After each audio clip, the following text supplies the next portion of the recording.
إن الحمد لله نحمده ونستعينه ونستغفره ونؤمن به ونتوكل عليه ونعوذ بالله من شرور أنفسنا ومن سيئات أعمالنا من يهده الله فلا مضل له ومن يضلله فلا هادي له وأشهد أن لا إله إلا الله وحده لا شريك له وأشهد أن محمدا عبده ورسوله فإن خير الحديث كتاب الله وخير الهدي هدي محمد صلى الله عليه وسلم وشر الأمور محدثاتها وكل محدثة بدعة وكل بدعة زلالة وكل زلالة في النار.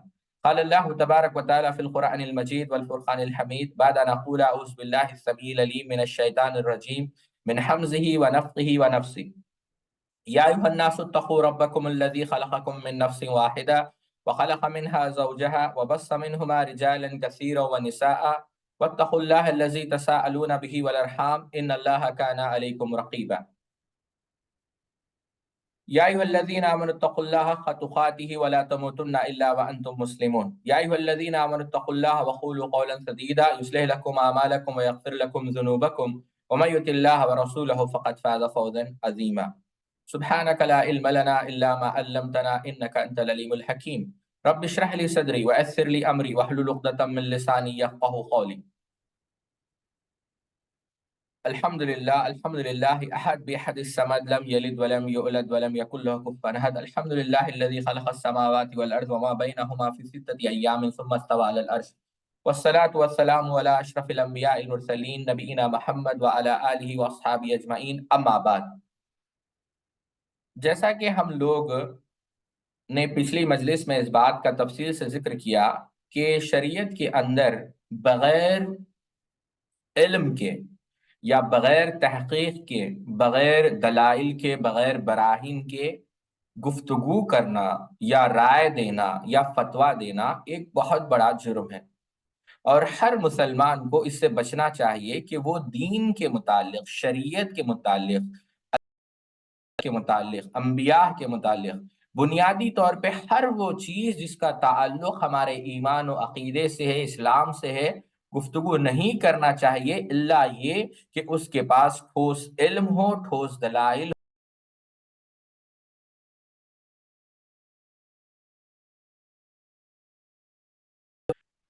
اور یقیناً ہم نے بہت ساری آیتوں پر کل گفتگو کی تھی جن کی روشنی میں یہ بات ہم کو واضح طور پر سمجھ میں آ گئی کہ اللہ رب العزت نے قرآن مجید میں متعدد مقامات پر ہم کو اس چیز سے روکا ہے.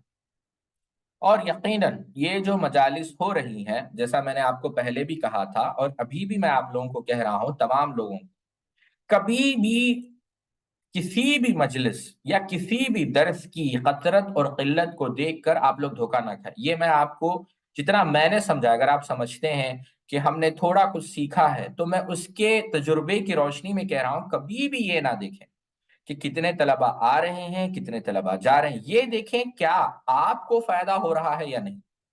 کیونکہ دیکھیے سبحان اللہ، ہمیشہ علم حاصل کرنے والے کم ہی رہیں گے، زیادہ نہیں رہیں گے. میں نے آپ کو کئی ساری مثالیں متعدد مجالس میں دی ہے کہ اسلاف محدثین کے پاس ایسے ایسے علم، یعنی سمندر ہوتے تھے وہ علم کے، لیکن سیکھنے والے ایک یا دو. ایک مثال میں آپ کو دینے چلا ہوں، مجھے یاد آ گئی، میں لکھ کر تو نہیں لایا تھا. الفیت ابن مالک، یہ عربی گرامر سیکھتے ہیں لوگ، اس کو یاد کرتے ہیں، بنیادی کتاب مانی جاتی ہے. ان کی زندگی میں کوئی ایک شخص بھی ان کے پاس سیکھنے کے لیے نہیں آیا. یہی وجہ ہے سبحان اللہ، یعنی بتانا مقصد یہ ہے کہ انسان کو چاہیے کہ اہل علم کی مجالس کو وہ غنیمت جانے، کیونکہ اہل علم کی جو مجالس ہیں وہ اللہ رب العزت کی بہت بڑی نعمت ہوتی ہے. یعنی سبحان اللہ، یعنی ہر کسی کے پاس یہ نعمت نہیں ہوتی. یہی آپ اٹھا کر دیکھیں، مثال کے طور پر حسن بصری رحمہ اللہ کی طرف یہ قول منسوب ہے کہ حسن بصری رحمہ اللہ نے فرمایا کہ پوری دنیا تاریکی میں ہے، یعنی پوری دنیا جو ہے ظلم میں مبتلا ہے، ظلمات، اندھیرا ہی اندھیرا ہے، سوائے ان لوگوں کے یعنی جو مجالس العلماء ہے، جو علماء کی مجالس ہے. امام حاکم، امام بہقی اور دیگر اہل علم نے نقل کیا ہے کہ سیدنا لقمان علیہ السلام نے اپنے بیٹے کو نصیحت کی تھی کہ اے میرے بیٹے، تم کیا کرو، تم علماء کی مجلس اختیار کرو. کیوں؟ جب تم اہل علم کی مجلس کو اختیار کرو گے، اللہ رب العزت تمہیں زندگی دے گا جیسا اللہ رب العزت بنجر زمین کو پانی کے ذریعے سے زندگی دیتا ہے، سبحان اللہ۔ میں اس سے آپ اندازہ کریں، امام ابن قیم رحمت اللہ علیہ کی ایک کتاب ہے تاریخ الہجرتین، طریق الہجرتین، تاریخ نہیں، طریق الہجرتین، راستہ۔ وہ کہتے ہیں امام ابن قیم رحمہ اللہ اپنی کتاب کے اندر کہ انہوں نے 200 فضائل، 200 دلائل، یعنی 200 یوں سمجھے پروفز دیے، براہین دیے علم کی فضیلت کو ثابت کرنے کے لیے۔ آپ مفتاح درائس سادہ اٹھا کر دیکھیں، درائس سادہ، یعنی اس کے اندر 200 انہوں نے فضیلتیں بیان کی، اور اس میں سے ایک فضیلت ساتھی وہ کیا ہے کہ علم جو ہے انسان کو مرنے کے بعد بھی کام آتا ہے۔ ابھی بہت سارے اسٹوڈنٹ، جیسا میں گروپ میں دیکھ رہا تھا، نوٹس کی بات کر رہے تھے، میں آپ کو ایک واقعہ سناتا ہوں، غور سے سنیں۔ اس واقعے کو امام نے عساکر رحمہ اللہ نے تاریخ دمشق کے اندر نقل کیا۔ اب جانتے ہیں امام نے عساکر رحمہ اللہ کی کتاب 80 جلدوں میں ہے، 80 ویلیومز، تاریخ دمشق۔ 51 ویلیوم آپ اٹھا کر دیکھیں، یعنی کیا کہتے ہیں، کیا من، یعنی 51۔ اس کے اندر لکھتے ہیں ربیع بن سلیمان رحمہ اللہ، جو یعنی شاگرد بھی ہیں، وہ کہتے ہیں کہ میں نے متعدد دفعہ اپنے استاد امام شافعی رحمہ اللہ کو خواب میں دیکھا، کئی دفعہ۔ اور میں جب دیکھتا تھا، ظاہر سی بات، شاگرد ہے، استاد سے بھی انتہا محبت ہوتی تھی، کہتے تھے ما فعل اللہ بکا، اللہ تعالیٰ نے آپ کے ساتھ کیا کیا؟ تو انہوں نے کہا انا فی الفردوس الاعلی، انا فی الفردوس الاعلی، میں جنت الفردوس میں ہوں، میں جنت الفردوس میں۔ اس ربیع بن سلیمان کہتے ہیں میں نے پوچھا کہ استاد آپ کیسے اس مقام پر، اس مرتبے پر کہ آپ جنت فردوس میں پہنچ گئے؟ تو یہ بشارات ہیں، یہ خواب ہیں۔ تو امام شافعی رحمہ اللہ نے فرمایا اس کتاب کو لکھنے کی وجہ سے، جس کا نام میں نے الرسالہ رکھا تھا، یعنی الرسالہ امام شافعی رحمہ اللہ کی کتاب ہے، تو کہتے ہیں یہ جو کتاب میں نے لکھی ہے، یعنی اس علم کی برکت سے، اس کتاب کی وجہ سے اللہ رب العزت نے اس کو قبولیت سے نوازا، اور اللہ رب العزت نے مجھے جنت میں داخلہ دے دیا، سبحان اللہ۔ اب میں آپ کو یہاں پر، اگر آپ لوگوں کی توجہ ہے تو کم و بیش یہاں پر ابھی میں دیکھوں گا، میں 16 اسٹوڈنٹس یہاں پر موجود ہیں۔ میں پوچھنا چاہوں گا کہ آپ لوگ 16 میں سے کتنے لوگ غلام ہیں اور کتنے لوگ آزاد ہیں؟ جو آزاد ہیں وہ آزاد کہہ کر لکھ دیں، اور جو غلام ہیں وہ غلام کہہ کر لکھ دیں۔ آزاد سے مراد کیا ہے؟ جو کسی کے غلام نہیں، یعنی غلامی تو آپ جانتے ہیں، سلیوری۔ اب آپ جائیے، جب اسلام کے اوائل میں، آج بھی بہت سارے ممالک میں، نام ذکر نہیں کرنا چاہوں گا، وہاں پر غلامی ہوتی ہے، کوئی خرید لیتا ہے آپ کو، آپ کو اس کے حق ادا کرنے پڑتے ہیں۔ تو مجھے یہ بتائیے، یہ سوال آپ کو تھوڑا سا عجیب لگے گا، لیکن میں ایک بات اس سے آپ لوگوں کو سمجھانا چاہتا ہوں۔ 15 لوگ ہیں، چلیے آپ اس میں ٹائپ کرنا شروع کر دیں کہ آپ غلام ہیں یا آزاد ہیں۔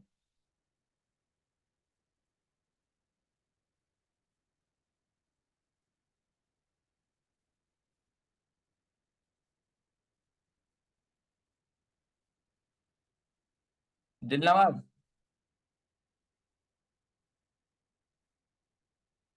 دل نواز غلام ہے، ظاہر سی بات ہے۔ دیکھیے ہم سب آزاد ہیں، اب دل نواز کس کے غلام ہیں وہ دل نواز ہی بتا پائیں گے، بارک اللہ فیکم۔ بات یہ عرض کر رہا تھا، میں یہاں پر ایک واقعہ آپ لوگوں کو سنانا چاہتا ہوں، اور آپ اس واقعے کو غور سے سنیں، کیونکہ اس واقعے کو امام حاکم رحمہ اللہ نے معرفت علوم الحدیث کے اندر نقل کیا، اور واقعہ بڑا دلچسپ ہے۔ امام زہری رحمہ اللہ کا یہ واقعہ، محمد ابن شہاب زہری بہت بڑے محدث ہیں، بلکہ منکرین حدیث نے کافی سارے آپ پر اعتراضات کیے، کبھی انشاءاللہ ہم امام زہری رحمہ اللہ کے متعلق پڑھیں گے۔ امام محمد ابن شہاب زہری رحمہ اللہ کہتے ہیں، غور سے سمجھے ساتھیوں اس واقعے کو، امام محمد ابن شہاب الزہری کی ملاقات ہوئی، یا وہ گئے عبد الملک ابن مروان کے پاس، جو آپ جانتے ہیں عبد الملک ابن مروان بنو امیہ کا گورنر تھا، بلکہ اپنے وقت کا خلیفہ تھا۔ تو وہاں پر جب وہ گئے، محمد ابن شہاب الزہری، امام الزہری، تو بات چیت شروع ہوئی، یا یوں سمجھے گفتگو شروع ہوئی۔ ابن صلاح نے بھی المقدمہ میں اس کو نقل کیا ہے۔ تو محمد عبد الملک ابن مروان نے پوچھا کہ تم یہاں پر آئے ہو، بتاؤ کہ مکہ کے اندر کس کو چھوڑ کر آئے ہو، یا بالفاظ دیگر مکہ کا سب سے بڑا عالم کون ہے، مکہ کا سب سے بڑا فقیہ کون ہے؟ تو کہتے ہیں کہ مکہ کا سب سے بڑا فقیہ، یا مکہ کے پاس جب جو لوگ جس کے پیچھے، یعنی جس سے مسائل طلب کرتے ہیں، جس سے فتویٰ پوچھتے ہیں، جس سے علم سیکھتے ہیں، سب سے بڑا مفتی، سب سے بڑا عالم عطا ابن ابی رباح رحمۃ اللہ علیہ۔ اور آپ جان کر تعجب کریں گے، عطا ابن ابی رباح رحمہ اللہ غلام، وہ غلام تھے، وہ آزاد نہیں تھے، وہ غلام تھے۔ تو کہتے ہیں ارے یہ تو غلام، کہا ہاں علم کی بدولت۔ اچھا چلو ٹھیک ہے، یمن میں کون ہے؟ تو کہتے ہیں کہ یمن میں طاؤس ابن کیسان ہے، کہا یہ بھی غلام ہے۔ کہا یہ کیسے؟ یعنی موالی، موالی کہتے ہیں جو غلام ہوتے ہیں. تو پوچھتے ہیں شام میں کون ہے؟ کہتے ہیں کہ معقول ہے رحمت اللہ علیہ. مصر میں کون ہے؟ یزید ابن حبیب ہے. جزیرۃ العرب میں کون ہے؟ میمون ابن مہران ہے. کم سے کم بصرہ میں کون ہے؟ حسن بصری. کم سے کم یہ تو بتاؤ کہ مدینہ وہ تو حرم ہے، وہاں تو کوئی عربی ہوگا. اب یہاں پر دیکھیں دو چیزیں، یہ جتنے بھی علماء جیسا میں نے ذکر کیا ہے، مکہ میں عطا ابن ابی رباح، یمن میں طاؤس ابن کیسان، شام میں امام معقول، مصر میں یزید ابن حبیب، جزیرۃ العرب میں میمون ابن مہران، بصرہ کے اندر حسن بصری، یہ پورے غلام ہیں. اور اس کے باوجود غلام بھی ہے، پھر اجمی ہے. یہ لوگ عربی نہیں ہے، جیسا ہم اجمی ہیں وہ بھی اجمی تھے، عربی نہیں تھے. سبحان اللہ، غور کریں. لیکن عربی ان سے علم سیکھ رہے ہیں. تو کہا کم سے کم مدینے کے بارے میں بتاؤ، وہاں تو وہاں سے یعنی منبع السنہ. اس کے کہا وہاں بھی غلام ضحاک ابن مزاحم رحمت اللہ علیہ. آخر کار کوفہ میں ایک عربی ملے، اور وہ کون تھے؟ ابراہیم النقی رحمت اللہ علیہ. سبحان اللہ. یعنی یہ لوگوں نے یعنی بلکہ اگر آپ اٹھا کر دیکھیں، اللہ ابن خلدون رحمت اللہ علیہ نے مقدمے کے اندر یہ بات کہی ہے، یعنی مقدمہ ابن خلدون کے اندر جو ایک تعجب انگیز نقطہ ہے، کہتے ہیں کہ جو اسلامی تعلیمات کو، اس تراث کو، اس میراث کو جنہوں نے آگے بڑھایا، وہ اکثر لوگ اس میں عربی نہیں تھے، اجمی تھے. امام بخاری کون تھے؟ عربی تھے یا اجمی تھے؟ بتائیے آپ. اجمی تھے. he was a non-Arab, he was not an Arab. تو اس واقعے سے کیا بات پتا چلی؟ اس واقعے سے یہ بات پتا چلی کہ سبحان اللہ، علم کے لیے ہمیں محنت کرنی چاہیے. اور پہلی بات آپ دیکھیں، اللہ رب العزت نے علم کی بدولت کس کا مقام بلند کیا؟ اللہ رب العزت نے غلاموں کو کہا. یعنی کس مقام پر پہنچے؟ کوئی معمولی مقام نہیں. جو نامے میں نے آپ کے سامنے ذکر کیے ہیں بعض کے متعلق، امام نووی رحمہ اللہ نے تہذیب الاسماء واللغہ کے اندر نقل کیا کہ سلف اہل بیت لڑتے تھے، یعنی ان کے کپڑے پھٹ جاتے تھے ان کے جنازے کو کھانا دینے کے لیے. اللہ اکبر. اہل بیت ہیں، سعادات ہیں. وہ مقام اللہ رب العزت نے دیا. وہ کون لوگ ہیں؟ میں انشاءاللہ تفصیل سے آپ کے سامنے ذکر کروں گا. یہی نہیں، اگر آپ لوگ دیکھیں، میں بس پڑھ رہا تھا تو میں نے کوشش بھی کی کہ جمع کروں وہ کون سے لوگ ہیں جو تھے تو غلام، لیکن اللہ رب العزت نے بہت بڑے وہ علماء بنے. جیسے اکرمہ ابن عباس رضی اللہ تعالیٰ، یہ سیدنا ابن عباس کے غلام تھے، لیکن وہ محدث بنے، فقیہ بنے. کون تھے؟ غلام ہیں. طاؤس ابن کیسان ابھی ذکر کیا. سلیمان ابن یاسر رحمہ اللہ، وہ فارس کے تھے، اور اللہ کے رسول صلی اللہ علیہ وسلم کی جو بیوی ہے ام المؤمنین میمونہ بنت حارث رضی اللہ تعالی عنہا، ان کے وہ غلام تھے. جس طرح ائمہ اربعہ ہے، جانتے ہیں آپ ائمہ اربعہ، چار امام. اسی طریقے سے فقہائے سبع ہے. یہ اسائنمنٹ ہے، جا کر دیکھیں. فقہائے سبع مدینے کے سب سے بڑے 7 فقہا، اور وہ 7 فقہا میں سے ایک فقیہ سلیمان ابن یاسر تھے رحمت اللہ علیہ. محمد ابن سیرین جن کا ذکر بار بار آیا ہے، ان کے جو والد سیرین تھے وہ کون تھے؟ وہ غلام تھے کس کے؟ سیدنا انس ابن مالک رضی اللہ تعالیٰ عنہ کے. اور بعد میں آپ دیکھیں وہ کس مقام پر محمد ابن سیرین، چاہے وہ تفسیر میں ہو، حدیث میں ہو، فقہ میں ہو، بلکہ آپ کے متعلق یہ بھی معروف ہے خوابوں کی تعبیر میں ہو. محمد ابن سیرین رحمہ اللہ کا بہت بڑا مقام ہے. عطا ابن رباح افریقہ کے، جیسا میں نے ابھی آپ کو ذکر کیا کہ جو مکے کے سب سے بڑے عالم تھے. اللہ اکبر. نافع، متعدد، امام بخاری نے، امام مالک نے ان سے روایتیں نقل کی. نافع مولا ابن عمر. کیا مانا ہے مولا ابن عمر کا؟ کہ سیدنا عبداللہ ابن عمر رضی اللہ تعالی عنہ کے غلام تھے، فارسی تھے، فارس کے تھے، لیکن کئی ساری روایتیں انہوں نے نقل کی. کون؟ نافع رحمت اللہ علیہ نے. عمرو ابن عثمان جن کو سیبوے بھی کہا جاتا ہے، بلکہ امام ان کو سیبوے کیوں کہا جاتا ہے معلوم ہے آپ لوگوں کو؟ سیبوے بہت بڑے امام ہیں، کوئی بتا سکتا ہے انہیں سیبوے کیوں کہا جاتا ہے؟ کیونکہ وہ جو تھے کافی، یوں سمجھے آپ، وہ سیب کی طرح دکھتے تھے، تو ان کی جو والدہ ہے اپنے بیٹے کو محبت سے سیبوے کہتے تھے. سیبوے یعنی سیب کی طرح. تو اس وجہ سے ان کا جو نام ہے سیبوے پڑ گیا. حالانکہ دیکھیے آپ سبحان اللہ، یعنی ان کے والدہ ان سے کہتے تھے، کس سے؟ امام سیبوے سے، عمرو بن عثمان سے. تو سیبوے یعنی سیبوے، سیب کی طرح. تو بتانا مقصد، بہرحال عمرو بن عثمان رحمہ اللہ یہ کون ہے؟ یعنی پہلی کتاب جو عربی گرامر پر لکھی گئی 5 جلدوں میں، کتاب کا نام ہی الکتاب ہے. بہرحال میں تفصیل سے انشاءاللہ آج تفصیل سے میں ان کے بارے میں ایک تحریر جو شیخ ابو قحافہ معظمری حفظہ اللہ کی، وہ میں ڈالوں گا، آپ ضرور پڑھیں. عمرو بن عثمان یہ کون تھے؟ یہ بھی غلام تھے. عبداللہ بن مبارک رحمہ اللہ، ان کے جو والد تھے مبارک، یہ خراسان سے تھے، اور عبداللہ بن مبارک یہ بھی غلام تھے. آگے چل کر عبداللہ بن مبارک کا کیا مقام؟ امام حنیفہ سے بھی علم لیا. امام حنیفہ رحمہ اللہ کو آپ دیکھ لیں، یہ بھی فارس کے تھے. تو بتانا مقصد یہ ہے ساتھیوں کہ علم جو ہے، علم کے لیے اللہ رب العزت نے آپ کو آزاد پیدا کیا ہے، آپ اس آزادی کا فائدہ علم کے لیے استعمال کریں، یہ میں آپ کو نصیحت کرتا ہوں۔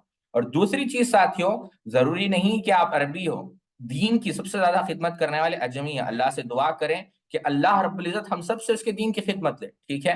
تو یہ ایک مقدمہ تھا جو میں آپ کو یہ جو ایک بات تھی جو میں آپ کو سمجھانا چاہتا تھا، جو بے حد ضروری تھی۔ اور ایک بات جو میں آپ کو سمجھانا چاہتا ہوں، جو میں چاہتا ہوں کہ آپ لوگ سمجھیں، وہ یہ ہے کہ میں نے پچھلے درس میں آپ لوگوں کو بتایا تھا اور آپ لوگوں نے شاید سمجھا بھی ہوگا کہ دین میں علماء کی ہمیں بے حد ضرورت ہے ساتھیوں، بے حد ضرورت ہے۔ کیوں؟ اس کی وجہ کیا ہے کہ ہم نے سمجھا کہ دیکھیے، دلیل کافی نہیں ہے، ہمیں چاہیے کہ ہم علم سیکھیں۔ سبحان اللہ، یعنی یوں سمجھے، آپ کیا کہتے ہیں، اہل علم کی ضرورت کیوں ہے کہ ہم نے کل دیکھا کہ یہ جو فتویٰ دینا ہے یہ کس کا کام ہے؟ علماء کا کام ہے۔ ہر کوئی نہیں دے سکتا، دین کے متعلق گفتگو نہیں کر سکتا، اور اس کے حقدار کون ہے فتویٰ دینے کے؟ علماء ہے۔ اللہ اکبر۔ اللہ رب العزت نے قرآن مجید میں سورہ رعد کے اندر ارشاد فرمایا، اولم یرو اننا اولم یرو ان نات الارض ننقصها من اطرافها، یعنی اللہ تعالیٰ نے کیا کہا؟ ان نات الارض، یعنی زمین کا، اور کیا انہوں نے نہیں دیکھا کہ بے شک ہم زمین کو اطراف، یعنی اطرف، اطرف یعنی دو لفظ امام خشیری نے استعمال کیے، بہرحال اس تفسیر میں ہم نہیں جاتے، بس آیت کو آپ سمجھیں۔ اولم یرو ان نات الارض ننقصها من اطرافها، کیا انہوں نے نہیں دیکھا کہ بے شک ہم زمین کی طرف آتے ہیں، یعنی اس کو کناروں سے کم کرتے آتے ہیں۔ اب اس آیت کی تفسیر آپ اٹھا کر دیکھیں، اب آیت تو بظاہر اس کے مختلف معنی، یا یوں سمجھے بہت ساری تفاسیر علماء نے بیان کی ہے، لیکن ایک تفسیر جو امام بغوی رحمہ اللہ نے تفسیر بغوی کے اندر بیان کی، وہ یہ ہے کہ جب زمین کو کم کیا جا رہا ہے، کیا کہا اللہ رب العزت نے؟ کہ زمین کو کاٹا جا رہا ہے، کم کیا جا رہا ہے۔ اس کا معنی کیا ہے کہ یہ، اس کا مطلب یہ ہے کہ علماء کی، اس سے مراد علماء کا انتقال ہے، اس سے مراد فقہا کا انتقال ہے۔ کیوں؟ کہ یہ ایسی چیز ہے، سیدنا علی رضی، اس آیت کی تفسیر میں کہ سیدنا علی رضی اللہ فرماتے ہیں کہ اہل فقہ ہاتھوں کے مانند ہے، ہاتھ اگر کٹ جائے تو دوبارہ ہاتھ واپس نہیں آئے گا، وہ دوبارہ اگے گا نہیں، پودا کٹ جائے دوبارہ اگا سکتے ہیں، لیکن اہل علم چلے جائیں تو دوبارہ آ نہیں سکتے۔ سیدنا عبداللہ ابن مسعود رضی اللہ عنہ نے یہی بات کہی کہ ایسی خلا ہوتی ہے، یعنی عالم جب مر جائے تو اسلام میں ایسی خلا واقع ہوتی ہے کہ دوبارہ اس خلا کو وقت کی تیزی کے ساتھ یا رفتار کے ساتھ بھی پورا نہیں کیا جا سکتا۔ سعید ابن جبیر رحمہ اللہ کو جب پوچھا گیا کہ کب لوگ ہلاکت میں مبتلا ہوں گے، تو کہا کہ جب علماء مر جائیں گے۔ آپ اٹھا کر دیکھیں، یہ میرے اقوال نہیں ہے، امام بغوی رحمہ اللہ نے تفسیر بغوی کے اندر اس کو نقل کیا، بلکہ آپ امام قرطبی رحمہ اللہ کی الجامع احکام القرآن بھی اٹھا کر دیکھیں۔ طلحہ ابن عمیر کہتے ہیں کہ عطا ابن رباح نے، عطا ابن ابی رباح جن کا ذکر ابھی میں نے کیا، وہ کہتے ہیں کہ اس کا معنی یہ ہے کہ جو علاقے کے علماء ہوتے ہیں، جو علاقے کے صالحین ہوتے ہیں، ان کی وفات کی طرف، ان کی رخصتی کی طرف اشارہ کیا گیا ہے۔ ابن عبد البر المالکی بیان کرتے ہیں کہ یہ عطا رحمہ اللہ کی تفسیر بے انتہا مفید ہے، اور اہل علم نے اس کو قبول بھی کیا، کیونکہ الگ بھی معنی۔ امام قرطبی خود کہتے ہیں کہ امام مہداوی نے بھی امام مجاہد سے، بلکہ ابن عمر رضی اللہ عنہ سے بھی یہ نقل کی، یعنی امام مجاہد رحمہ اللہ نے کہا کہ علماء کی جو وفات ہے یا فقہا کی جو وفات ہے، یعنی کون سے الطرف سے مراد اکرم لوگ، اکرم لوگ یعنی اس سے مراد کون ہے؟ فقہا، علماء، ان کی اشارے طرف، یعنی علماء کی موت انسان کے لیے ہلاکت کا سبب ہے، انسان کو ڈرنا چاہیے۔ بلکہ آپ دیکھیں یہی وجہ ہے، اللہ رب العزت نے قرآن مجید کے اندر سورہ نساء کے اندر کیا کہا؟ وَإِذَا جَاءَهُمْ أَمْرٌ مِّنَ الْأَمْنِ أَوِ الْخَوْفِ أَذَاعُوا بِهِ وَلَوْ رَدُّوهُ إِلَى الرَّسُولِ وَإِلَى أُولِي الْأَمْرِ مِنْهُمْ، یعنی رسول کی طرف، وَإِلَى أُولِي الْأَمْرِ مِنْهُمْ لَعَلِمَهُ الَّذِينَ يَسْتَنبِطُونَهُ مِنْهُمْ وَلَوْلَا فَضْلُ اللَّهِ عَلَيْكُمْ وَرَحْمَتُهُ لَاتَّبَعْتُمُ الشَّيْطَانَ إِلَّا قَلِيلًا۔ اور جب ان کے پاس امن یا خوف کا کوئی معاملہ آتا ہے، اسے مشہور کر دیتے ہیں، اور اگر وہ اسے رسول کی طرف اور اپنے حکم دینے والوں کی طرف لوٹاتے تو وہ لوگ اسے ضرور بیان جان لیتے اور ان میں سے اس کا اصل مطلب نکالتے۔ اب دیکھیے یہاں پر میں ٹھہرنا چاہتا ہوں، یستنبتونہ یعنی استنباط کرنے والے، کون ہے استنباط کرنے والے؟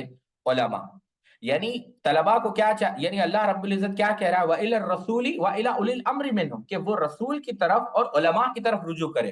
لَعَلِمَهُ الَّذِينَ يَسْتَنبِطُونَهُ مِنْهُمْ، کہ وہ جانتے ہیں، کیا جانتے ہیں؟ استنباط کرنا۔ اب سبحان اللہ، یعنی بتانا مقصد یہ ہے کہ قرآن مجید کے اندر علماء کی طرف رجوع کرنے کا ہمیں حکم دیا گیا ہے۔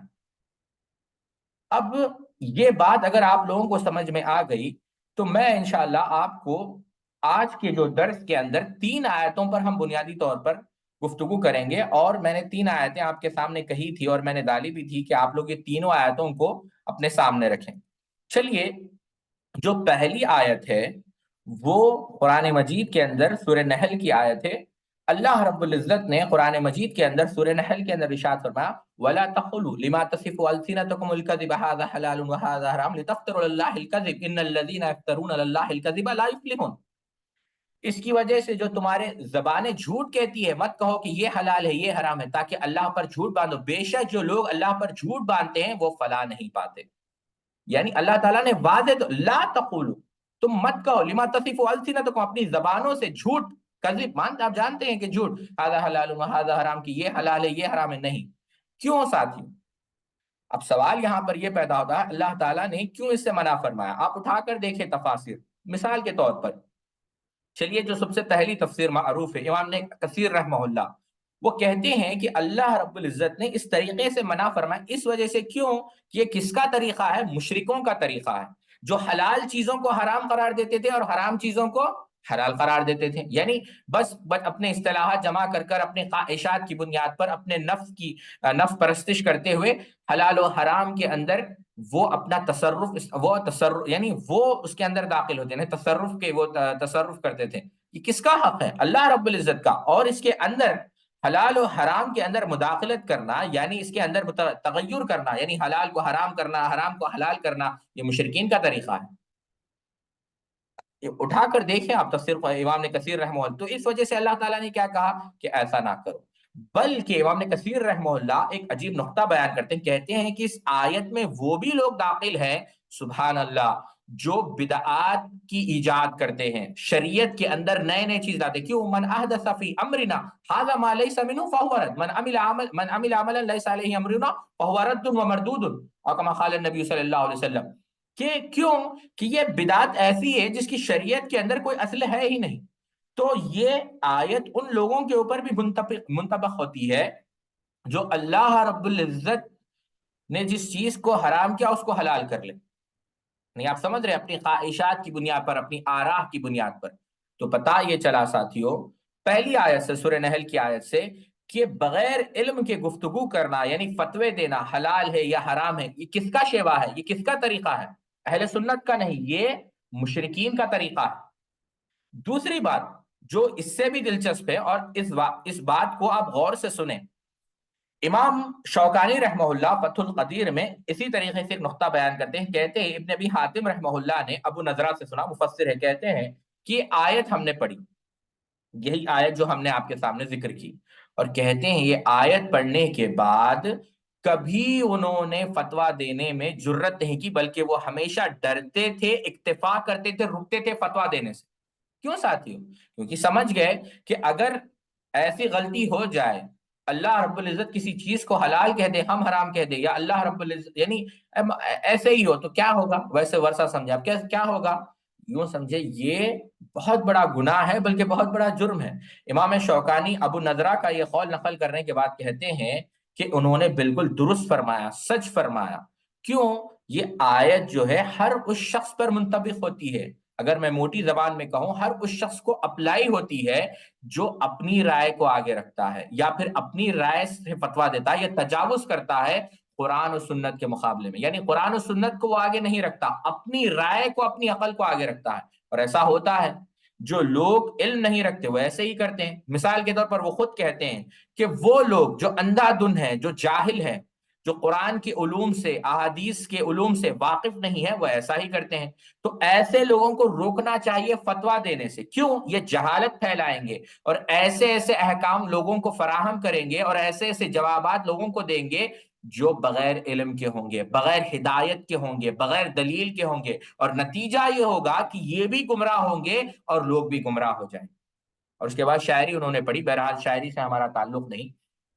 پھر کہتے ہیں امام طبرانی رحمہ اللہ نے ابن مسعود سے نقل کیا کہ ہو سکتا ہے سیدنا عبداللہ ابن مسعود رضی اللہ عنہ کہتے ہیں کہ ہو سکتا ہے آدمی یہ کہے کہ اللہ نے یقیناً ایسا کہا ہے اور کہا ہے، یا پھر یہ کہے کہ اللہ نے یقیناً اسے روکا ہے روکا ہے، اور قیامت کے اللہ رب العزت اس سے کہے گا کہ تو نے جھوٹ بولا ہے، میں نے ایسا نہیں کہا ہے۔ اب دیکھیں آپ، سبحان اللہ، یعنی وہ ایسا بھی کہے گا کہ اللہ اس چیز سے روکا ہے، اللہ رب العزت نے اس چیز کو جائز قرار دیا ہے، اس چیز کو مستحب قرار دیا ہے، تو اللہ رب العزت کیا کہے گا؟ پوچھے گا اس سے اور کہے گا کہ تو نے جھوٹ بولا ہے۔ کل میں نے آپ کو واقعہ بتایا تھا امام بن حنبل رحمہ اللہ کا۔ تو سند کے ساتھ بات ہو، دلیل کے ساتھ بات ہو، انسان اپنی خواہش کی طرف سے نہ کرے۔ سبحان اللہ، یہ بات میں نے نہیں کہی، یہ پورا جو اقتباس میں نے آپ کے سامنے نقل کیا ہے وہ امام شوکانی رحمہ اللہ کی، آپ بحث پڑھ کر دیکھیں اس آیت کی تفسیر میں فتح القدیر کے اندر، ٹھیک ہے؟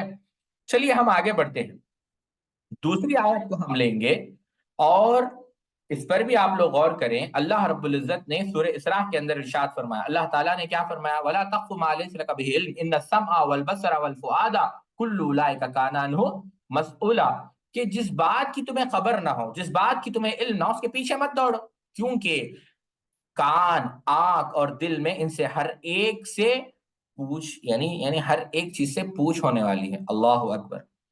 کان سے، آنکھ سے، ہر چیز سے پوچھ ہونے والی ہے، تم اس چیز کے پیچھے دوڑو ہی مت، جاؤ ہی مت جس کا تمہیں علم نہیں ہے۔ اب یہاں پر آپ دیکھیں، سبحان اللہ، یعنی ہر چیز سے جب پوچھ ہونے والی ہے تو آپ سوچیں کہ انسان جب آنکھ سے کچھ ایسا کام کرے جو اللہ رب العزت کی شریعت کے خلاف ہے، اللہ رب العزت کی مخالفت میں ہے، تو اسے یہ جاننا چاہیے کہ یہ آنکھ قیامت کے دن اس کے خلاف گواہی دے گی۔ اللہ تعالیٰ ہر چیز کو یعلم ما فی البر والبحر یعلم ما فی البر والبحر وما تسقط من ورقۃ الا یعلمها ولا حبۃ فی ظلمات الارض ولا رطب ولا یابس الا فی کتاب مبین۔ ہر چیز اللہ رب العزت جانتا ہے۔ رات کی تاریکی میں اگر ایک پتا گرتا ہے، امام قرطبی بیان کرتے ہیں کہ وہ پتا کب گرے گا، کہاں گرے گا، پھر مستقبل میں اس کے ساتھ کیا ہوگا، اگر نہ گرتا تو کیا ہوتا، اللہ رب العزت کو اس کا بھی علم ہے۔ تو یہ آنکھ، اللہ رب العزت اتنا علم رکھنے والا، تو کیا اللہ رب العزت نہیں جانتا کہ آپ یہ آنکھ سے کیا دیکھ رہے ہیں یا آپ آنکھ سے کیا کر رہے ہیں؟ کان سواء منکم من اسر القول ومن جہر به ومن هو مستخف باللیل وسارق بالنہار، کہ تم پہاڑ کے اوپر کھڑے ہو جاؤ، نیچے کھڑے ہو جاؤ، زمین کے اندر چلے جاؤ، تم چاہے چیخ کر پکارو یا سناٹے میں پکارو یا آہستہ پکارو، سواء منکم، اللہ رب العزت برابر تمہاری آواز سن رہا ہے۔ یعلم، اللہ تعالیٰ نے اللہ تعالیٰ نے کیا کہا؟ علیم بذات الصدور، الا یعلم من خلق وهو اللطیف الخبیر، سورہ ملک کے اندر، کہ اللہ تعالیٰ جانتا ہے کہ تمہارے دلوں کے اندر کیا راز۔ تو انسان جب گفتگو کرے تو یہ بات یاد رکھیں کہ اللہ رب العزت سن رہا ہے، کوئی حرکت کرے تو دیکھیں کہ اللہ رب العزت دیکھ رہا ہے، اور یہ بھی بات یاد رکھیں کہ کچھ کہہ نہیں رہا ہے، بس دل میں سوچ رہا ہے، تو یہ بھی یاد رکھیں سبحان اللہ کہ اللہ رب العزت آپ جو دل میں سوچ رہے ہیں اللہ رب العزت کو بھی جانتا ہے۔ من عرف اللہ لا یعصی، اسی لیے سلف نے کیا کہا؟ جو اللہ کو جانتا ہے، اللہ کی معرفت رکھتا ہے، علم الگ چیز ہے، معرفت الگ چیز ہے۔ یعرفون کما یعرفون ابناءہم، یہودیوں نے اللہ کے رسول صلی اللہ علیہ وسلم، اللہ تعالیٰ کہ یعرفون کما یعرفون ابناءہم، یہ ایسے جانتے ہیں جیسے اپنے اولاد کو جانتے ہیں۔ یہ نہیں کہا کہ اپنے والدین کو جانتے ہیں، کیوں؟ اولاد کو آپ ولادت سے دیکھتے ہیں، اس کے عیوب ہر چیز کو جانتے ہیں آپ، ویسا یعنی واضح طور پر معرفت، ہر چیز کی معرفت۔ تو اللہ رب العزت کی معرفت جس کو ہوتی ہے تو وہ ڈرتا ہے کہ کہیں ایسا جملہ وہ نہ کہے جس سے اللہ رب العزت ناراض ہو جائے۔ سبحان اللہ۔ بات دوسری طرف چلے گئی، میں بتا یہ رہا تھا کہ انسان دین کے متعلق گفتگو کرنے سے پہلے سوچیں کہ جو میری بات ہے وہ نوٹ ہو رہی ہے، وہ ریکارڈ ہو رہی۔ آپ سمجھ رہے ہیں میری بات؟ اب آپ دیکھیں اس آیت کی تفسیر میں مفسرین نے کیا کہا۔ کہتے ہیں علامہ جوزی نے زاد المسیر فی علم التفسیر کے اندر 4 اقوال نقل کی۔ کہتے ہیں ایک تو معنی یہ ہے اس کا کہ ہم جھوٹے الزامات نہ لگائیں بغیر علم کے، جیسا ابن عباس سے روایت ہے۔ ایک معنی یہ ہے کہ ہم یہ نہ کہیں کہ ہم نے دیکھا ہے ایسا ہوتے ہوئے، حالانکہ ہم نے دیکھا نہیں، ہم نے سنا ہے حالانکہ ہم نے سنا نہیں، کیوں؟ ہمارے پاس علم ہی نہیں۔ یہ قتادہ رحمہ اللہ کی تفسیر ہے۔ اب ایک معنی اس کا یہ ہے کہ اللہ رب العزت کے ساتھ شرک نہ کیا جائے، کیوں؟ جاہل شرک کرتا ہے، اس کے پاس علم نہیں ہوتا۔ عطا رحمہ اللہ کی یہ تفسیر ہے۔ ایک معنی یہ ہے، اور یہ ابن عباس رضی اللہ عنہ سے بھی مختلف تفاسیر مروی ہیں۔ پھر ایک معنی یہ ہے کہ جھوٹی شہادت نہ دے، محمد ابن حنفیہ کا یہ قول ہے۔ اب آپ دیکھیں آیت ایک ہی ہے، اقوال مختلف ہیں، تو یہ بات میں آپ لوگوں کو کیوں بتا رہا ہوں؟ میں نے جان بوجھ کر آپ کے سامنے علامہ ابن جوزی رحمہ اللہ کی زاد المسیر رکھی ہے، کیوں؟ یہ بات سمجھیں کہ قرآن مجید کی آیت کے مختلف تفاسیر ہوتے ہیں، مختلف مفسرین نے مختلف انداز میں اس کو سمجھایا ہے۔ تو علم بہت، یعنی علم کے اندر وسعت ہے۔ اگر آپ یہ کہیں گے کہ یہ ایک ہی تفسیر ہے دوسری نہیں، یہ تفسیر کرنے والے صحابہ ہے رضوان اللہ تعالی مجمعین، یہ بات آپ سمجھیں۔ بہرحال جو ہمارے موضوع سے متعلق ہے اس پر میں آ رہا ہوں، ابھی غور سے سمجھیں۔ اور یہ بات ابھی جو میں اقتباس آپ کے سامنے نقل کر رہا ہوں، یا ابھی جو میں آپ کے سامنے بات کر رہا ہوں، وہ کس کی ہے؟ قاضی شوکانی رحمہ اللہ کی۔ امام شوکانی رحمہ اللہ نے نہیں، علامہ امین شانقیطی رحمہ اللہ نے، علامہ امین شانقیطی رحمہ اللہ نے اضواء البیان کے اندر اس آیت پر گفتگو کرتے ہوئے کافی کہتے ہیں کہ اس آیت کریمہ کے اندر اللہ رب العزت نے آدمی کو منع کیا، ہر اس شخص کو، کہ وہ اس چیز کی اتباع کرے جس کا اسے علم نہیں، ٹھیک ہے؟ جیسا کہ اب گزر چکا ہے، یہ امین شانقیطی رحمہ اللہ کہہ رہے ہیں کہ ایسا ہوا ہے، ایسا ہوا ہے، اور اس نے نہیں دیکھا ہے، یا پھر سنا ہے لیکن حالانکہ اس نے سنا نہیں، میں جانتا ہوں ایسا سا لیکن وہ جانتا نہیں۔ آپ سمجھ رہے ہیں میری بات؟ اب یہاں پر آپ دیکھیں ساتھیوں، غور کریں اس بات پر، شیخ صالح الفوزان کہتے ہیں کہ بہت سارے لوگ تعالم کا شکار ہو جاتے ہیں۔ تعالم کیا ہے؟ ایک تو ہے تعلم، ایک تو ہے تعالم، یعنی وہ لوگ جو ہے چارلٹان جسے ہم انگلش میں کہتے ہیں، یعنی یہ دعویٰ کرتے ہیں کہ وہ علم والے ہیں۔ انجینئر علی مرزا کو آپ دیکھ لیں، جاوید احمد غامدی کو آپ دیکھ لیں، طاہر القادری کو آپ دیکھ لیں، طارق جمیل کو آپ دیکھ لیں، ساحل الدین کو آپ دیکھ لیں، جو چارلٹان سے جو یہ دعویٰ کرتے ہیں کہ ان کے پاس علم ہے، حقیقت میں علم کے نام پر ان کے پاس کچھ بھی نہیں، کچھ بھی نہیں، کچھ بھی نہیں، اس میں کوئی شک ہی نہیں، ان کے پاس کچھ بھی نہیں، لیکن وہ دعویٰ کرتے ہیں۔ تو اب آپ سوچیں، یہ بات جو بات عرض کرنی ہے اصل میں، تعلم کیا ہے؟ شیخ صالح الفوزان کہتے ہیں یہ وہ لوگ ہیں جو خواہشات کی پرستش کرتے ہیں اور بغیر علم کے فتویٰ دیتے ہیں، یعنی بس علماء جیسا لباس اختیار کرتے ہیں اور اپنے آپ کو لوگوں میں جا کر یہ اظہار کرتے ہیں کہ وہ علماء ہیں۔ تو ایسے لوگوں سے ہمیں بچنا چاہیے۔ بلکہ شیخ صالح الفوزان حفظ اللہ آگے فرماتے ہیں کہ بہت سارے ایسے لوگ ہیں جو ڈگریز میں اعلیٰ نمبرز لاتے ہیں، ہو سکتا ہے وہ جامعہ اسلامیہ کا ہو سکتا ہے وہ محمد بن سعود کا ہو سکتا ہے وہ ام القریٰ کا ہو، دیوبند کا ہو، ندوہ کا ہو، جامعہ سلفیہ کا ہو، عمر آباد کا ہو، لیکن کہتے ہیں بہت سارے لوگ ایسے ہوتے ہیں، دین ہو سکتا ہے کہ اعلیٰ سے اعلیٰ نمبر وہ امتحان میں لائے، غور سے سنیں، یہ میرے الفاظ نہیں ہیں، شیخ صالح الفوزان کے الفاظ ہیں، اعلیٰ سے، لیکن دین کی تفہیم ان کے پاس نہیں، اور بس اوقات ایسا ہوتا ہے کہ ایک طالب علم کم نمبر لاتا ہے لیکن دین کی تفہیم اس کے پاس پختہ ہوتی ہے۔ بتانا مقصد کیا ہے؟ اصل چیز امتحان نہیں ہے، اصل چیز تفہیم ہے، دین کی صحیح تفہیم، دین کی صحیح سمجھ، من یرید اللہ بہ خیرا یفقہہ فی الدین۔ اصل چیز کیا ہے کہ انسان تفقہ حاصل کرے، یہ اصل مقصد۔ بہرحال تو امام شانقیطی رحمہ اللہ، میں انشاءاللہ، علامہ من شانقیطی بہت بڑے عالم دین گزرے ہیں، آپ پڑھیں ان کے متعلق۔ علامہ من شانقیطی رحمہ اللہ اضواء البیان میں کہتے ہیں، اس آیت کریمہ سے پھر آگے چلتے ہیں کہ اللہ تعالیٰ نے اس موضوع کو مختلف مقامات پر ذکر کیا ہے کہ نہیں؟ بالکل کیا ہے۔ کل ہم نے ان آیتوں کو دیکھا ہے کہ جن جن آیتوں میں یہ کیا 2-3 آیتیں نہیں، بہت ساری آیتوں کے اندر اللہ رب العزت نے اس چیز سے منع فرمایا، اور آخر میں امام شانقیطی رحمہ اللہ کہتے ہیں کہ اور ایسی بہت ساری آیات ہے جس پہ اللہ رب العزت نے منع کیا ہے، کس چیز سے؟ کہ انسان بغیر گفتگو کے، بغیر علم کے کس نتیجے پر پہنچے، یعنی کلام کرے دین کے متعلق، شریعت کے متعلق، اور اس طریقے سے کافی ساری احادیث بھی ہے۔ تو یہ علامہ من شانقیطی رحمہ اللہ نے اس آیت کے متعلق بتلایا۔ اب 2 آیتیں ہیں، تو یہاں تک اگر آپ کو کچھ سوال ہے تو آپ لوگ کر سکتے ہیں، کیونکہ انشاءاللہ اس کے بعد ہم ایک ہی آیت کو سمجھیں گے، اور کم از کم ہم کوشش کریں گے کہ وہ آیت کو ہم آسانی سے یوں سمجھے آپ، کیونکہ ابھی 26 منٹ بچے ہیں، صرف 26 منٹ انشاءاللہ ہم اسی آیت کو سمجھنے میں لگائیں گے۔ اگر آپ کے کچھ سوالات ہیں یہاں تک تو آپ لوگ کر سکتے ہیں ابھی۔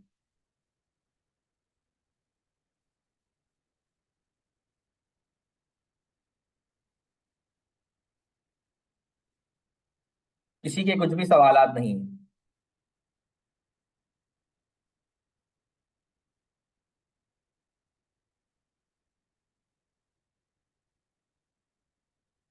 بارک اللہ فیکم۔ دیکھیے، اب جو آیت میں نے آپ کے سامنے پچھلے درس میں بھی ذکر کیا کہ اللہ رب العزت کے متعلق، دین کے متعلق بغیر علم کے گفتگو کرنا یہ شرک سے بھی بدتر ہے، میں نے یہ بات کہی ہے آپ لوگوں کو۔ اب آپ دیکھیں، غور سے سنیں اور سمجھیں میری بات کو۔ اللہ رب العزت نے سورہ آراف کی آیت نمبر 33 آپ اٹھا کر دیکھیں، اللہ رب العزت نے کیا کہا؟ قل انما حرم ربی الفواحش ما ظہر منها وما بطن والاسم والبغی بغیر الحق وان تشرکوا باللہ ما لم ينزل به سلطانا وان تقولوا علی اللہ ما لا تعلمون۔ اللہ رب العزت نے کیا کہا، غور سے سنیں، کہہ دے میرے رب نے تو صرف بے حیائیوں کو حرام کیا ہے، جو ان میں ظاہر ہے اور جو چھپی ہوئی ہے باطن میں، اور گناہ کو اور ناحق زیادتی کو، اور یہ کہ تم اللہ کے ساتھ اسے شریک ٹھہراؤ جس کو اس نے کوئی دلیل نہیں اتاری، اور یہ کہ تم اللہ پر وہ کہو جو تم نہیں جانتے۔ اب دیکھیے پوری گناہ ایک کے بعد ایک آئی ہیں، ٹھیک ہے، بے حیائی کا جرم آیا ہے، زیادتی کا جرم آیا ہے، شرک کا جرم آیا ہے، اور اس کے بعد کس کا ذکر آیا ہے کہ تم اللہ پر وہ کہو جو تم نہیں جانتے، نہیں بغیر علم کے گفتگو کرو، ٹھیک ہے۔ یہاں تک آپ لوگ بات سمجھ گئے؟ یہاں تک آپ لوگ بات سمجھ گئے؟ بارک اللہ فیکم۔ اب دیکھیں آپ یہاں پر غور سے سمجھیں میری بات۔ اب یہاں پر جو بھی میں گفتگو کر رہا ہوں یہ میں علامہ ابن قیم رحمہ اللہ کی کتاب مدارج السالکین شرح منازل السائرین سے، اور میں چاہتا ہوں کہ آپ اس پر غور کریں۔ انشاءاللہ میں کوشش کروں گا کہ عربی سے اسے انگلش میں ہم ڈالیں، لیکن یہاں پر سمجھیں۔ کہتے ہیں وَأَمَّا الْقَوْلُ عَلَى اللَّهِ بِلَا عِلْمٍ، بہرحال تفصیل ہے پوری، لیکن ہم ظاہر سی بات ہے اس میں نہیں جا سکتے کیونکہ بہت ساری باتیں۔ کہتے ہیں پہلی بات کہ جہاں تک اس بات کا تعلق ہے کہ اللہ کے متعلق اسی آیت کی روشنی میں کہ اللہ کے متعلق بغیر علم کے گفتگو کی جائے، یہ سب سے سخت ترین، اشد ترین، بلکہ سب سے بڑی گمراہی ہے، سب سے بڑا گناہ ہے، سب سے بڑا اللہ رب العزت نہیں، یعنی سب سے پروہیبیشن ہے۔ کیا چیز؟ کہ اللہ رب العزت کے متعلق گفتگو کی جائے بغیر علم کے۔ کیوں؟ کیونکہ یہ چوتھے درجے پہ ذکر کی گئی، چار گناہ ہیں، چوتھے درجے پر یہ ذکر کی گئی، اور یہ چاروں گناہ ہیں، اور سب سے سخت ترین آخر میں اس کو ذکر کیا گیا ہے، اور یہ کسی بھی سرکمسٹانس میں، کسی بھی حالت میں یا کسی بھی موقع پہ یہ جائز نہیں ہو سکتی۔ کیا معنی ساتھیوں؟ کہتے ہیں وہ خود اس کو سمجھا رہے ہیں کہ دیکھیں خنزیر ہے، خون ہے، مردار گوشت ہے، یہ جائز ہو سکتی ہے یا نہیں؟ آپ لوگ بتائیے، یہ کبھی جائز ہو سکتی ہے یا نہیں؟ مردار کسی حالت میں، مردار، خنزیر، اور کیا کہتے ہیں، یہ جائز ہو سکتی ہے؟ بالکل، دل نواز نے جواب دیا، بارک اللہ فیکم۔ کب جائز ہو سکتی ہے دل نواز، آپ بتا سکتے ہیں؟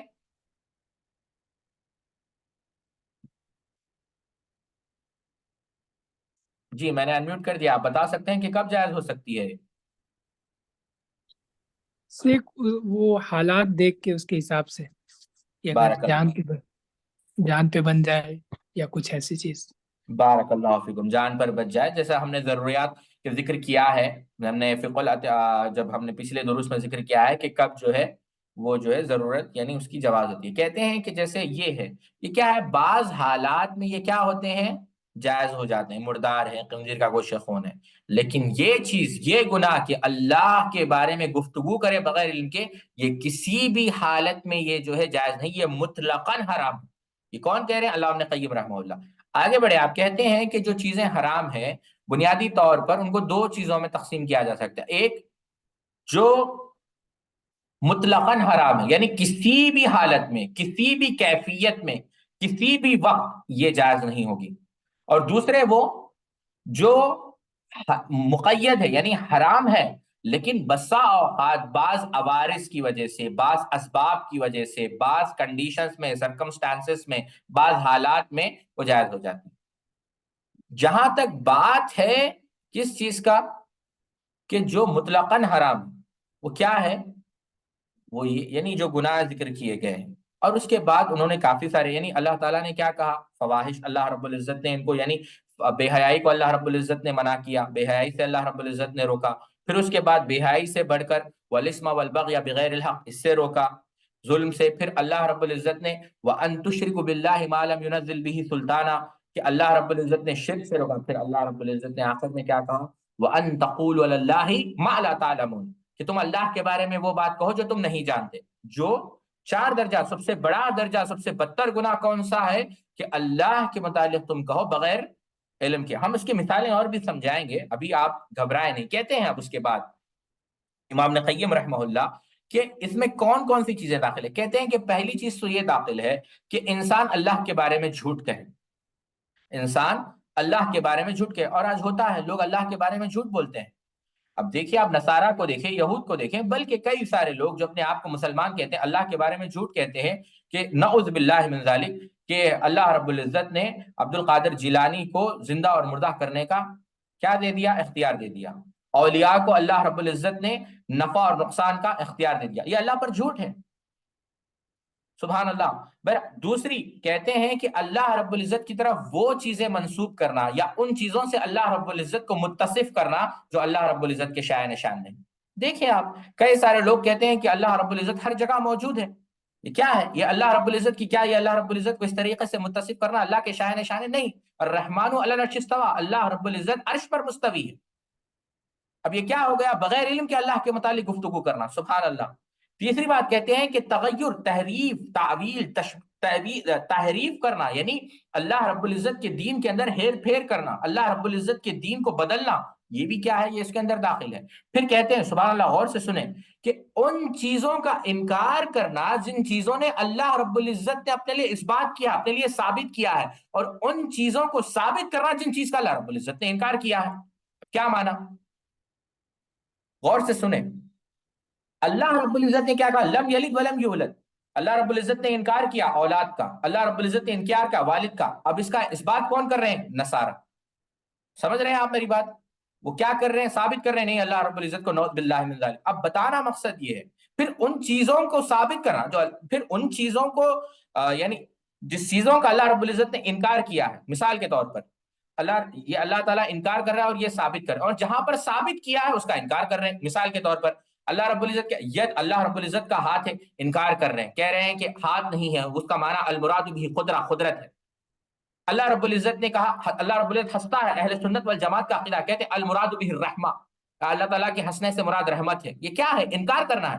اللہ تعالیٰ اپنے لیے ان صفات کو ثابت کر رہا ہے اور یہ لوگ ان صفات کی تعویل کر اس کا انکار کر رہے ہیں۔ تو پتہ یہ چلا کہ یہ اس کے اندر داخل ہوتا ہے کہ انسان اللہ کے متعلق وہ باتیں کرے جو اس کو علم نہیں ہے۔ یعنی کیا بات؟ میں دوبارہ دوہرا رہا ہوں کہ جن چیزوں کو اللہ رب العزت نے اپنے لیے ثابت کیا ہے اس کا انکار کرنا، اور جن چیزوں کا انکار اللہ رب العزت نے اپنے لیے کیا ہے اس چیز کو ثابت کرنا۔ آپ سمجھ گئے یہ بات؟ چوتھی بات، پانچویں بات کہتے ہیں کہ جس چیز کو اللہ رب العزت نے باطل قرار دیا اس کو وہ حق سمجھے، اور جس چیز کو اللہ رب العزت نے حق قرار دیا اس کو وہ باطل سمجھے۔ اس کی بھی مثال سمجھیں۔ اللہ رب العزت نے کس کو حق قرار دیا؟ اللہ کے رسول صلی اللہ علیہ وسلم کی زندگی کو، بلکہ اللہ کے رسول صلی اللہ علیہ وسلم کی احادیث کو۔ احادیث کی حجیت آپ کو ملتی ہے جگہ جگہ، اللہ رب العزت نے ہمیں اللہ کے رسول کی اتباع کرنے کی حکم دی۔ تو منکرین حدیث کیا کرتے ہیں؟ جس چیز کو اللہ رب العزت نے حق قرار دیا وہ اس کا انکار کرتے ہیں، کہتے ہیں کہ حدیث باطل ہے، نعوذ باللہ من ذالک۔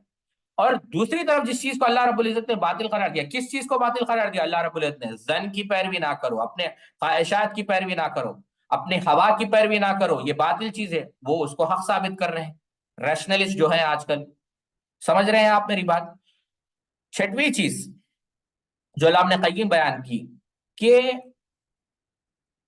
جس سے اللہ محبت کرتا ہے، یعنی جس نے اللہ رب العزت جن کو چنا ہے یا اللہ رب العزت نے جن کا انتخاب کیا ہے ان سے نفرت کریں، اور جن سے اللہ رب العزت یعنی یوں سمجھے آپ اللہ رب العزت نے جس کو اختیار کیا ہے، اگر آسان انداز میں سمجھاؤں آپ لوگوں کو، تو یہاں پر آپ دیکھیں سبحان اللہ، یعنی عداوت رکھیں کس چیز سے؟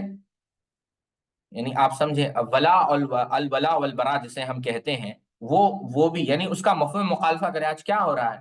بدقسمتی سے ہم دیکھتے ہیں کہ کئی سارے مسلمان ایسے ہوتے ہیں جن کے تعلقات کفار سے تو اچھے ہوتے ہیں لیکن مسلمانوں سے اچھے نہیں ہوتے۔ یہ کیا ہے؟ یعنی ایسا ہم نہ کریں۔ دیکھیے جہالت میں کرنا الگ چیز ہے، جان بوجھ کر کرنا الگ چیز ہے۔ پھر اس چیز سے نفرت کرنا جس چیز سے اللہ رب العزت محبت کرتا ہے، اور اس چیز سے محبت کرنا جس سے اللہ رب العزت جو ہے نفرت کرتا ہے۔ تو یہ چیزیں کیا ہیں؟ یہ سب ان چیزوں کے اندر داخل ہوتی ہیں، اور کہتے ہیں کہ یہ تمام گناہوں میں سب سے بڑا گناہ ہے اور سب سے عظیم گناہ ہے۔ کیوں؟ کہتے ہیں علامہ ابن قیم رحمہ اللہ کہ یہ، اور بھی بہت ساری مثالیں انہوں نے دی، کہتے ہیں کہ اس کی وجہ یہ ہے کہ یہ تمام کفر اور شرک اور بدعت اور گمراہی کی اساس ہے۔ شرک کی، کفر کی، بدعات کی اور گمراہی کی۔ کیوں؟ ہر گمراہی، ہر بدعات جو دین کے اندر آتی ہے اس کی بنیاد اسی پر ہوتی ہے کہ وہ بغیر علم کے گفتگو کرتے ہیں۔ بغیر علم کے اندر دین میں داخل ہوتے ہیں. اور اسی وجہ سے سلف اور کبار اہل علم سخت ترین تھے، اشد ترین تھے، کافی سخت تھے اس کے خلاف. کس کے خلاف؟ بدعات کے خلاف. اس معاملے میں کہ انسان بغیر علم کے گفتگو کرے، اور انہوں نے اس فتنے سے ڈرایا ہے امت کو، آگاہ کیا ہے کہ اس سے بچے. کیوں؟ یہ گناہ دوسرے گناہوں سے بڑھ کر ہے. جتنا بے حیائی سے، جتنا ظلم سے روکا گیا، اس سے کئی بڑھ کر اس چیز سے امت کو ڈرایا گیا ہے کہ تم بغیر علم کے گفتگو نہ کرو. کیوں؟ اس سے کافی سارا نقصان ہوگا. ہم آئیں گے کہ کیسے نقصان ہوتا ہے.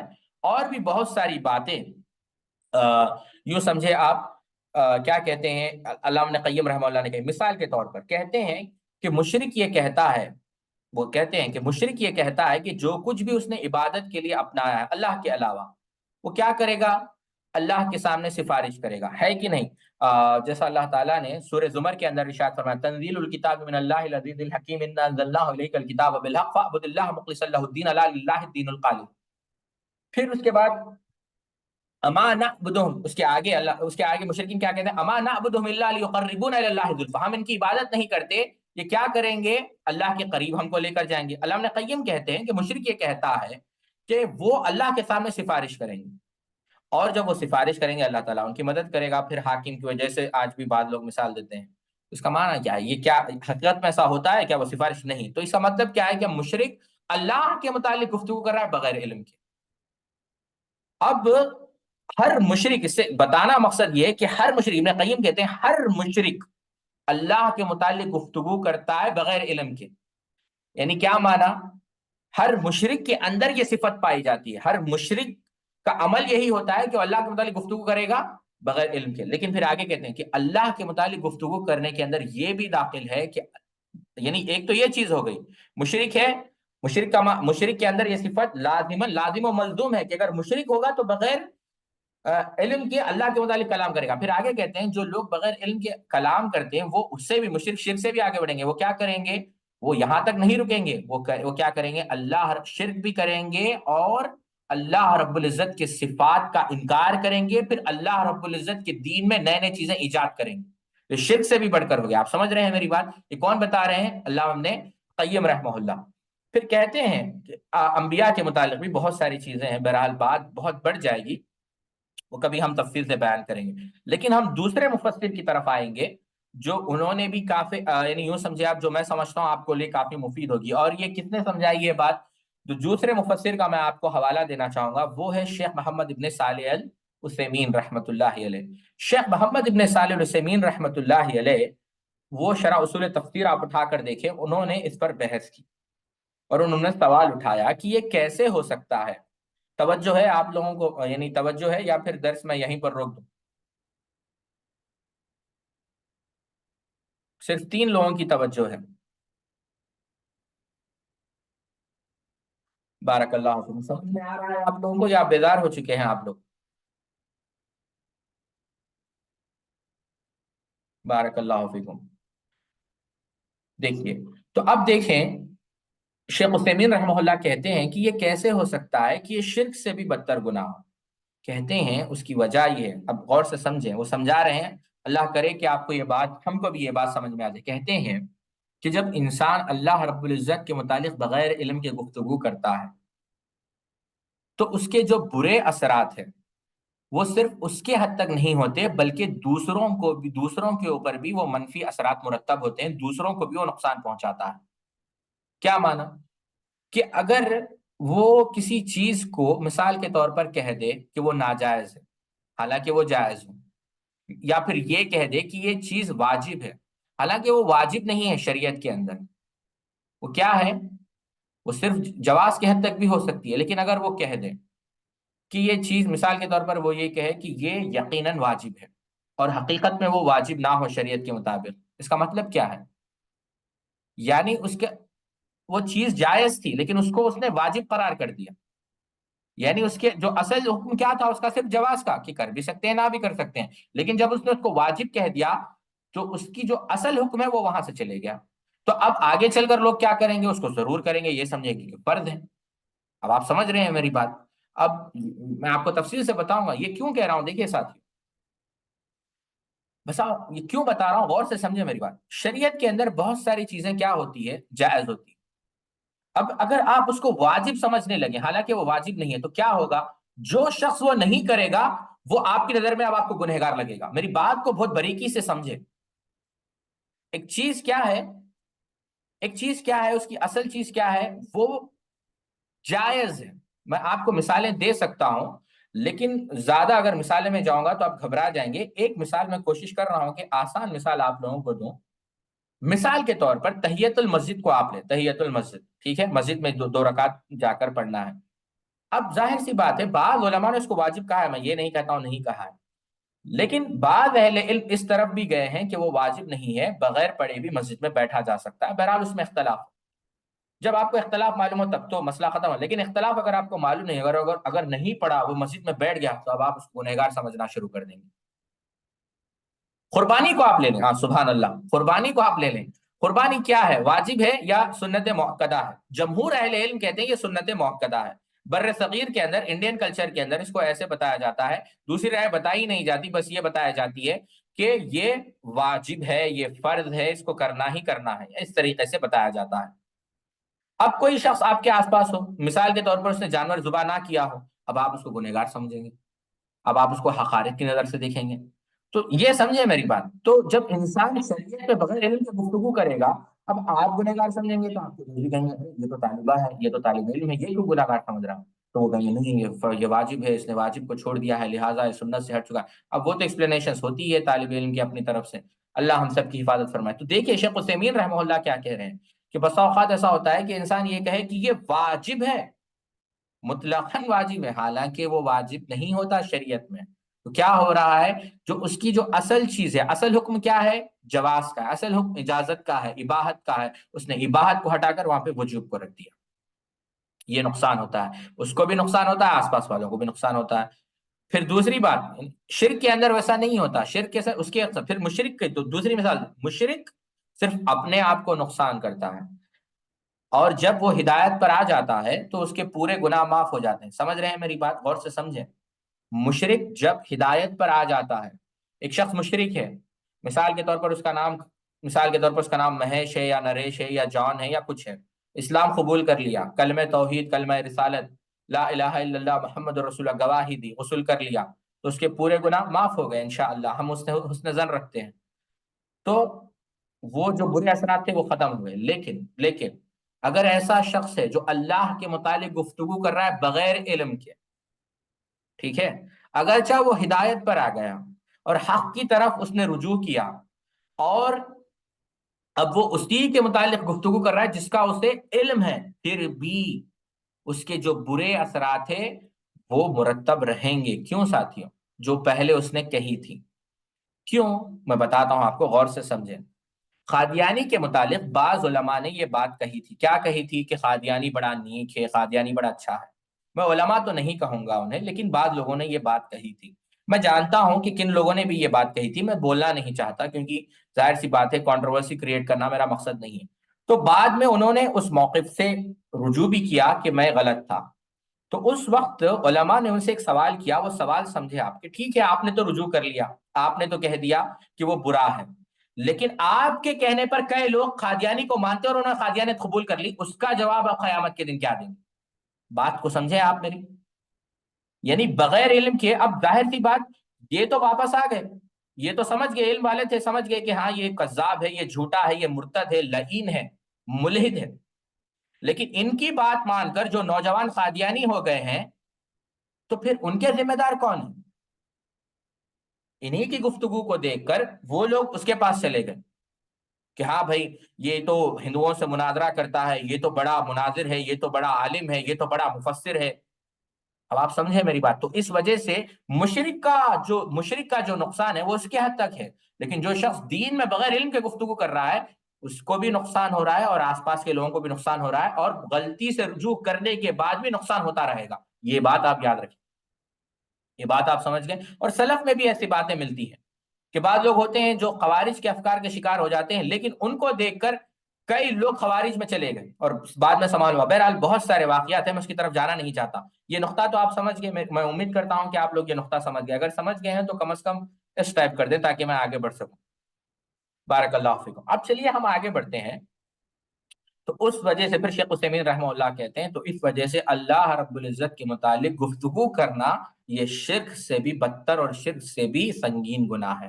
اور واللہ اللہ کی قسم شیخ عثیمین کہتے ہیں یہ ایسا معاملہ ہے کہ بہت سارے لوگ اس کا خیال نہیں کرتے, بہت سارے لوگ اس کا احساس نہیں رکھتے, اس کو سمجھتے نہیں, اس سے غافل ہیں. اور اسی وجہ سے آپ دیکھیں گے کہ بہت سارے لوگ فتوے میں کہتے ہیں کہ یہ حلال, یہ حرام ہے, یہ حلال ہے, جیسا کہ وہ اس وقت کے امام اعظم ہیں.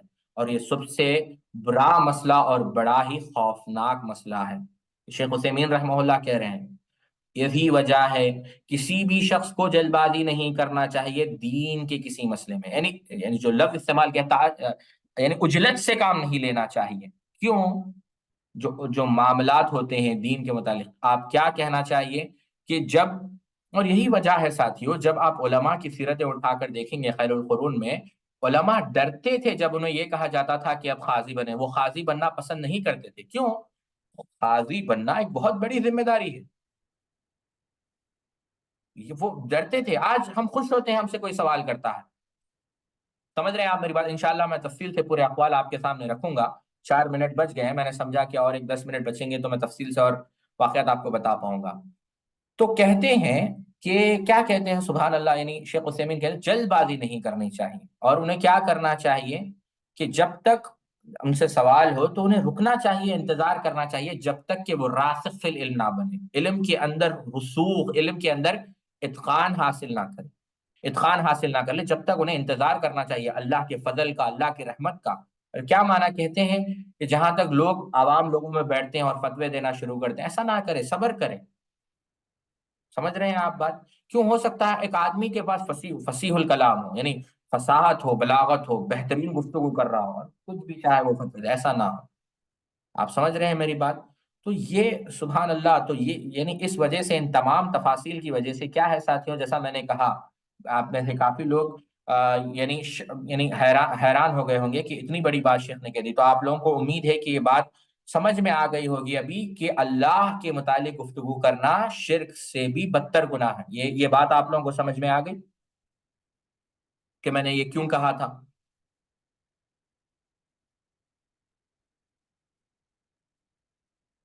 بارک اللہ فیکم. اب دیکھیے ہم, کیونکہ تھوڑا سا اور 3 منٹ ہے, ہم اس کو ضائع کیے بغیر یہ دیکھتے ہیں کہ سلف اس میں کتنا احتیاط کرتے تھے. امام سہنون رحمہ اللہ کے متعلق آتا ہے, انہوں نے فرمایا کہ لوگوں میں سب سے بدبخت وہ شخص ہے, لوگوں میں سب سے بدبخت وہ شخص ہے جو اپنی آخرت کو دنیا کے بدلے بیچ ڈالے. یعنی اپنی آخرت کو دنیا کے بدلے بیچ ڈالے, اور اس سے بھی بڑا بدبخت وہ ہے جو اپنی آخرت کو دوسروں کی دنیا کے لیے بیچ ڈالے. یعنی سبحان اللہ, یعنی کیا مانا ساتھ, یعنی بدترین آدمی وہ ہے جو دنیا کے بدلے اپنی آخرت کو برباد کر دے. ابن صلاح رحمہ اللہ, حافظ ابن صلاح رحمہ اللہ اس قول کو نقل کرنے کے بعد فرماتے ہیں کہ میں نے اس بات میں بہت غور کیا کہ وہ کون سا شخص ہوگا, یعنی کون وہ بیوقوف ہوگا جو اپنی آخرت کو دوسرے کی دنیا کے بدلے میں بیچتا ہے. یعنی اس کی آخرت تو گئی, دوسرے کی دنیا.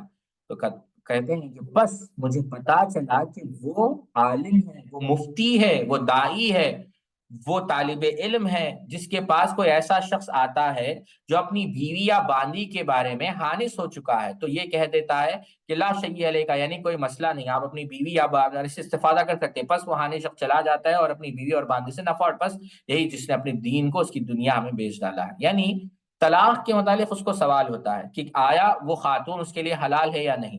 تو حالانکہ وہ خاتون اس کے لیے حرام ہوتی ہے, لیکن وہ اس کے اوپر حلال کا فتویٰ دے دیتا ہے اور وہ خاتون سے جا کر مل جاتا ہے. اس کو تو دنیا مل گئی لیکن اس کی آخرت خراب ہو گئی. اللہ اکبر, یعنی بغیر علم کے فتویٰ دینے کی وجہ سے. آپ سمجھے میری بات کو؟ یعنی اس کی آخرت تو گئی ہی گئی. کیوں؟ اس نے ایک ایسی چیز جو حرام تھی اس کو حلال کہہ دیا, اور دوسرا مسئلہ یہاں پر کیا ہو گیا, اس کو دنیا مل گئی. یعنی خطیب بغدادی, اس کے بعد اور ایک بات خطیب بغدادی رحمہ اللہ کہتے ہیں جو شخص بھی فتویٰ دینے کا حریص ہو, یعنی شوقین ہو جواب دینے کا, میں جواب دوں گا, میں جواب دوں گا, اور اس کے لیے آگے بڑھتا ہو اور مسلسل ہمیشہ فتویٰ دیتا ہو, تو اس کی توفیق کم ہو جاتی ہے. اور وہ اپنے معاملے میں مضطرب رہتا ہے، اور اگر کوئی شخص مجبوراً فتویٰ دیتا ہے تو خود اس کو اختیار نہیں کرتا، لیکن اسے چھٹکارے کی گنجائش نہیں پاتا اور اس کام کو دوسرے پر ٹالتا ہے، تو اللہ کی طرف سے اس کی خوب مدد ہوتی ہے، یعنی سبحان اللہ۔ یعنی جو فتویٰ دینے میں جرأت کرتے ہیں وہ اضطراب کا شکار ہو جاتے ہیں، آپ سمجھ رہے ہیں میری بات؟ اور جو ڈرتے ہیں وہ یعنی کیا کرتے ہیں؟ بہرحال امید ہے کہ آپ سمجھ گئے، وقت ہو چکا ہے۔ سبحانک اللہم و بحمدک، اشہد ان لا الہ الا انت، استغفرک و اتوب الیک۔ جس کے جو بھی سوالات ہیں وہ آپ لوگ گروپ میں ڈال دیں، انشاءاللہ سوالات ہم کو پہنچا دیے جائیں گے۔ امید کہ آپ لوگوں کو بات سمجھ میں آئی ہوگی، امید کہ آپ لوگوں نے یہ پوری گفتگو توجہ سے سنی ہوگی۔ اللہ رب العزت ہم سب کو دین میں احتیاط سے کام لینے کی توفیق عطا فرمائے۔ اللہ رب العزت ہم سب کو اس معاملے میں ڈرنے کی توفیق عطا فرمائے کہ دیکھیں دین، سبحان اللہ، یعنی اللہ رب العزت ہم سب کو شعوری یا ہر اعتبار سے اللہ رب العزت اس جرم سے ہماری حفاظت فرمائے۔ اللہ رب العزت ہم سب کو کافی جو ہے احتیاط سے رہنے کی توفیق عطا فرمائے۔ سبحانک اللہم و بحمدک، اشہد ان لا الہ الا انت، استغفرک و اتوب الیک۔ السلام علیکم ورحمۃ اللہ وبرکاتہ۔